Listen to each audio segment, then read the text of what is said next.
امریکہ، اسرائیل اور ایران کے بیچ جاری موجودہ جنگ کی جڑیں بھی بیت المقدس کی مقدس زمین اور مسجد اقصی سے گہرائی سے جڑی ہوئی ہیں۔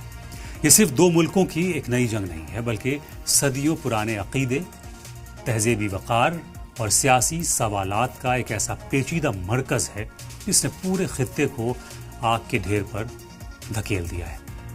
مسجد اقصی صرف ایک عبادت گاہ نہیں ہے، بلکہ دنیا بھر کے مسلمانوں کے لیے عزم و استقامت کی نشانی مانی جاتی ہے۔ یہی وجہ ہے کہ جب جب اقصی کے ماحول میں تلخی یا کسی طرح کی زیادتی ہوتی ہے تو اس کا اثر صرف یروشلم کی دیواروں تک محدود نہیں رہتا، بلکہ اس کی گونج تہران، عرب، واشنگٹن اور پورے علاقے میں محسوس کی جاتی ہے۔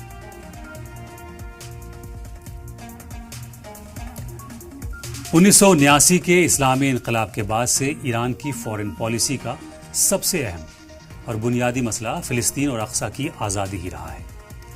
انقلاب کے بانی آیت اللہ خمینی نے اپنے تاریخی بیان میں واضح طور پر اعلان کیا تھا کہ فلسطین کی زمین اور مسجد اقصی پوری دنیا کے مسلمانوں کی ساجھا وراثت ہے اور ایک دن مسلم عوام اپنے اس حق کو حاصل کر کے رہے گی۔ انقلاب کے فوراً بعد ایران نے اسرائیل کے اپنے تمام ڈپلومیٹک ریلیشنز پوری طرح ختم کر دیے تھے اور یروشلم کے ساتھ اپنی ہمدردی اور تعاون کو کھلے عام پیش کرنا شروع کر دیا تھا۔ امام خمینی کے اس موقف کو ایران کی نئی حکومت نے اپنی فارن پالیسی کا ایک ایسا لازمی حصہ بنا لیا جس نے آنے والے دہائیوں میں مڈل ایسٹ کی تمام سیاسی اور فوجی تصویر کو ہی بدل کر رکھ دیا۔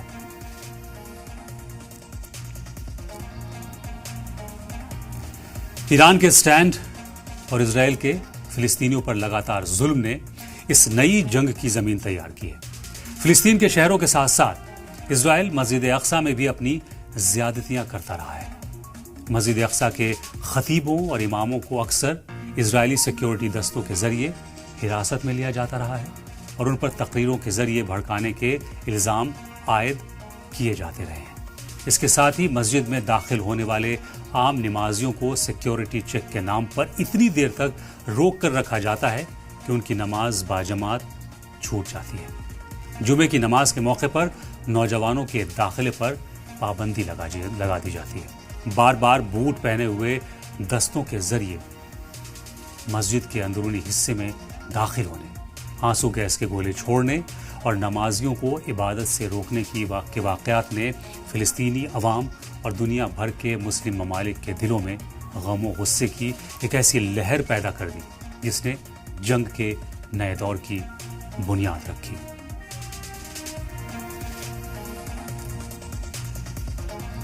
انہی زیادتیوں، اقصی کمپاؤنڈ میں لگاتار بدلاؤ کی کوششوں اور فلسطینی علاقوں میں جاری ناکے بندی کے جواب میں 7 اکتوبر 2023 کو حماس نے اسرائیل پر ایک بڑا حملہ انجام دیا جسے آپریشن الاقصی فلڈ کا نام دیا گیا۔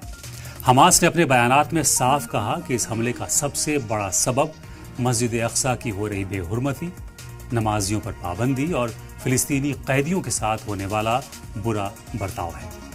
اس حملے کے فوراً بعد ایران کے سپریم لیڈر آیت اللہ خامنئی نے حماس کے اس قدم کی کھل کر تعریف کی اور اعلان کیا کہ ایران فلسطین کے مظلوم عوام اور ان کے ریزسٹنس کے حق میں پوری طرح سے ساتھ کھڑا ہے۔ انہوں نے اسے اسرائیلی حکومت کی زیادتیوں کا ایک قدرتی اور لازمی نتیجہ قرار دیا۔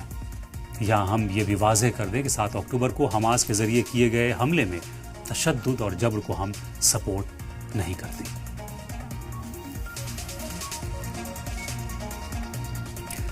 7 اکتوبر کے حملے کے فوراً بعد اسرائیل نے یہ سنگین الزام عائد کیا کہ حماس کے اس پورے آپریشن کے پیچھے اصل ہاتھ اور منصوبہ ایران کا ہی ہے۔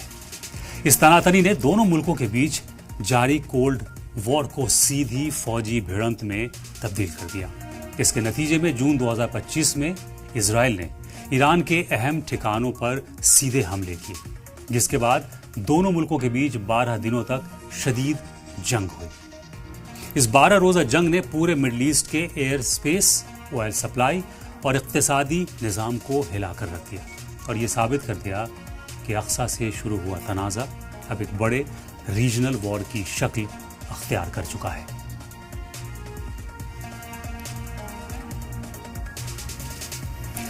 اس جنگ کی آگ یہی ٹھنڈی نہیں ہوئی بلکہ اس کے بعد 28 فروری 2026 کو امریکہ اور اسرائیل نے مل کر ایران کے خلاف ایک اور بڑے فوجی آپریشن کی شروعات کر دی۔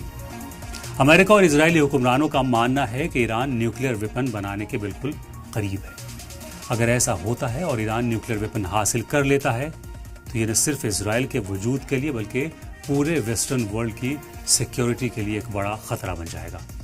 امریکی اور اسرائیلی حملوں میں ایران کے نیوکلیئر ٹھکانوں، میسائل ڈپو اور کمانڈ سینٹرز کو نشانہ بنایا گیا، جس نے اس جنگ میں امریکہ کی سیدھی حصے داری کو واضح کر دیا اور پورے خطے کو ایک بے حد خطرناک موڑ پر لا کر کھڑا کر دیا۔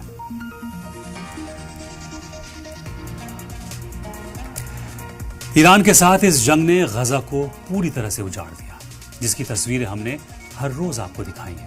میں آپ کو یہاں پھر بتا دوں کہ 7 اکتوبر 2023 میں حماس نے جو کچھ بھی کیا، لیکن اس کے جواب میں اسرائیل نے جو غزہ میں کیا وہ غیر انسانی ہے۔